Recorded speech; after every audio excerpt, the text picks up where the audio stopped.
So if you watched my last video on Lily, I hope you're up a lot of money right now because the stock is doing really well. But if you guys have been keeping up with the market, you guys know that Meta is currently one of the worst performing Mag 7 stocks this year. So in today's video, I want to show you guys why this could potentially be a great opportunity for you to make a lot of money in the foreseeable future. I'm going to explain to you guys why Meta is doing so bad right now. I'm going to explain to you guys why Meta could potentially go up a lot in the foreseeable future.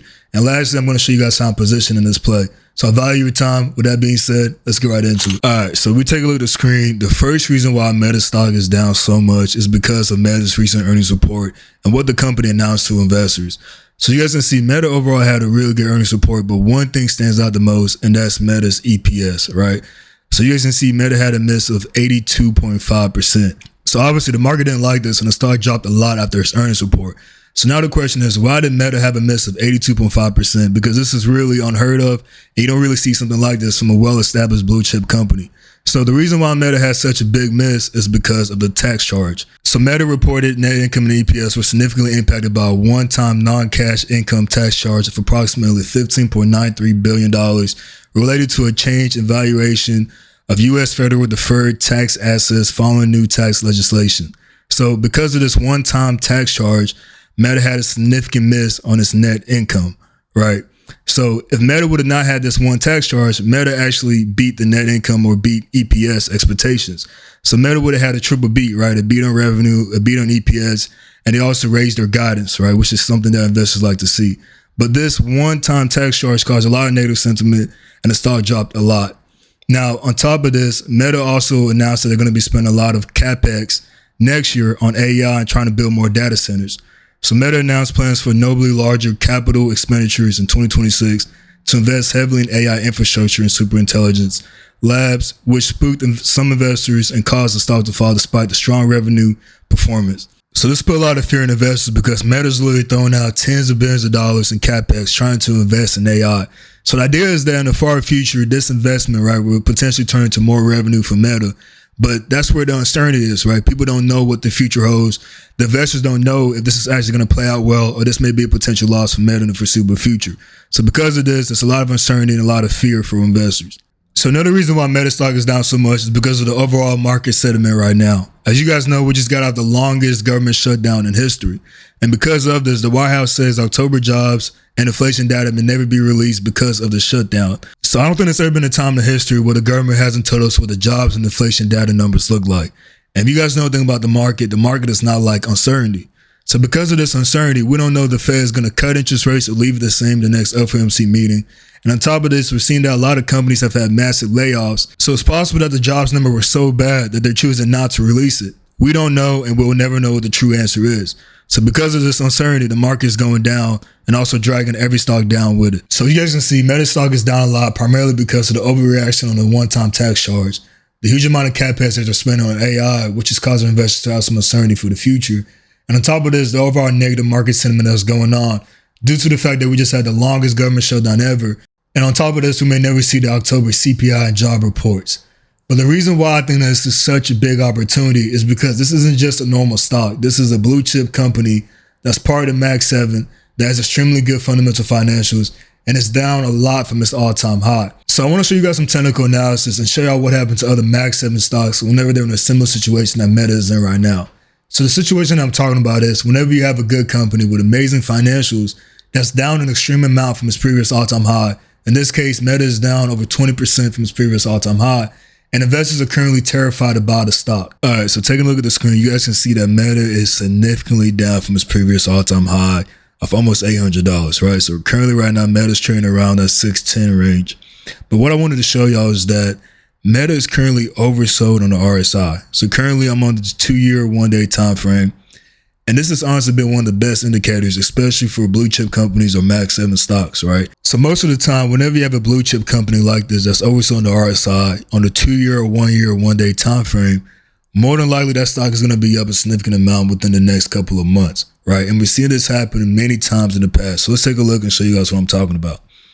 So back here in April, right, Meta was extremely oversold on the RSI. A couple months later, the stock is up a significant amount.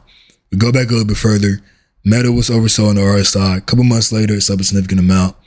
You go back again, the same thing happens, right? Over and over and over again. It just takes time for it to play out. Now we're at a point where Meta is significantly oversold on the RSI. right? And you just got to kind of think long-term with this. So Meta has their earnings report coming out in January. So if Meta has a good earnings report, they beat revenue expectations, they beat EPS expectations, and they raised their future outlook, and the stock is still significantly undervalued, more than likely investors are going to catch on and buy the stock back up, and you can see the stock slowly start trending back up again, right? So this could potentially be a great opportunity for you to get into Meta. But the next reason why I think this is such a great opportunity is because we've seen a similar situation happen to other Mag 7 stocks. So let's take a look at some of the other Mag 7 stocks. So let's start off with Amazon, right? This is a really good example. So Amazon had their earnings back here, right? And the stock had a massive overreaction, even though the earnings wasn't that bad, and it slowly climbed back up.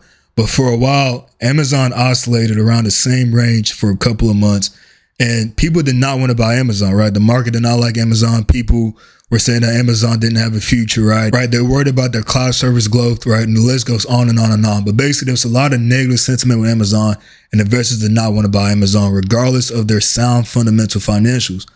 Now, see what happened after Amazon had a good earnings report, right? The stock jumped up a significant amount. So if you had the confidence to buy the stock when it was oscillating like this, knowing that it had good fundamental financials, you would have got paid really well by just being patient, right?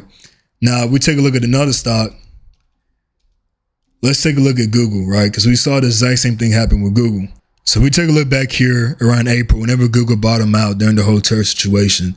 Google was one of the stocks that didn't really have an aggressive jump up after the whole tariff situation started to get resolved, right? So we saw other stocks go up a massive amount, but for a while, Google kind of oscillated around the same range. I remember over here, people did not want to buy Google, right? For the same reasons. Investors, regardless of the good fundamental financials, investors were terrified about Google, right? For whatever reason that they could come up with. And for a while, the stock kind of fluctuated around this range. Now, see what happened after Google kept on having good earnings in the foreseeable future, right? The stock jumped up a significant amount. If you would have had the confidence to buy back here, knowing that the fundamental financials are still sound, you would have made a lot of money, right? So the last example that I want to show y'all is going to be Apple. So the same thing happened with Apple, right? Whenever Apple bottomed out after the whole entire tariff situation, for a long time, Apple oscillated around the same range. And investors did not want to buy Apple because Apple didn't really have too much investments in AI. They weren't talking about AI as much as other companies. And for a while, the market was just beating down Apple stock, regardless of its good fundamental financials, right? And see what happened to Apple after they had good earnings report in the foreseeable future. The stock just kept on going back up, right? Had a massive run up. So if you had confidence to buy Apple here, knowing that the fundamental financials were still good and still sound, right, you would have reaped a good reward and made a good return on your investment over time. So I hope that made sense to y'all. But what I'm basically trying to explain is that Meta, from a fundamental financial perspective, is still a really good company, right? Without the one-time tax charge, Meta would have beat EPS expectations. And if you believe in this company, this is the time to get in, right? Whenever the market's being down the stock, whenever investors are scared about a stock, knowing that the financials are still sound. Because if Meta has a good earnings report in January, right, and the stock is still down significantly, investors will eventually start catching back on and push the stock back up, just like how you saw with the other Mag 7 companies. Now, does this mean that Meta stock is going to shoot back up within the next couple of days? I don't know. I can't predict the future, right?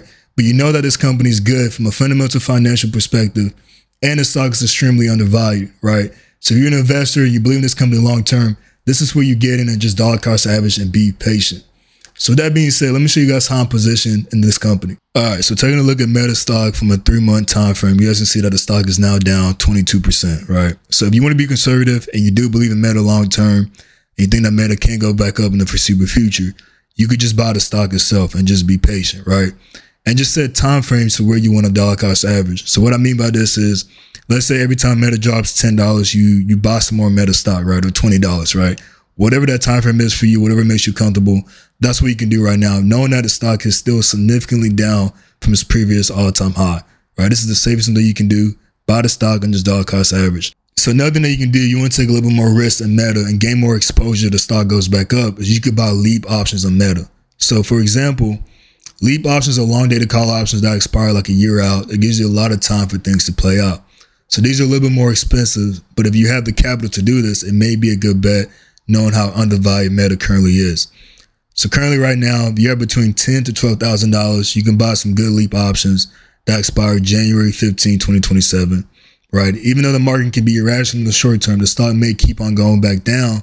You have a year for things to play out and for Meta to eventually find its way back up if it does keep on having good earnings report and good financials. So what I'm personally doing right now is I'm buying leap options on METU, right? So this is a 2x leverage stock on Meta. So this goes up, if Meta goes up 10%, this goes up 20%. Meta goes down 10%, this also goes down 20%, right? So it's a little bit more riskier, but the leap options are significantly cheaper than buying the regular Meta stock, right? And these specific options that I have has a good amount of open interest and volume, right? So it's not going to be too difficult to get inside and outside the trade. So the reason why I bought this is because even though I can't predict the short-term future, I do feel like this is an asymmetrical bet, meaning that I feel like Meta has a higher chance of going back up than it does significantly going down more, which is why I felt more comfortable in buying METU, right? It's a cheaper price, and I think Meta is just extremely beaten up. So I hope that makes sense to y'all. And look, at the end of the day, I could be completely wrong, right? Meta could drop another 20%, another 40%. I cannot predict the future, right? But based on my analysis, I feel like this company is extremely undervalued. I feel like this company still has good fundamental financials, and I feel like this company can still have a good earnings report in January. So because of this, I have confidence in going long-term in Meta and buying leap options, right? So most importantly, right, I'm putting money that I'm willing to lose. So if this bet doesn't work out and I lose everything, I'm completely okay with that, which is why this is so important for you to do your own due diligence and put in money that you're only willing to lose, right? So let me know what you guys think about Meta stock. Let me know what other stocks you guys are looking forward to getting into. Make sure you like, comment, subscribe, and I'll see you guys in the next one.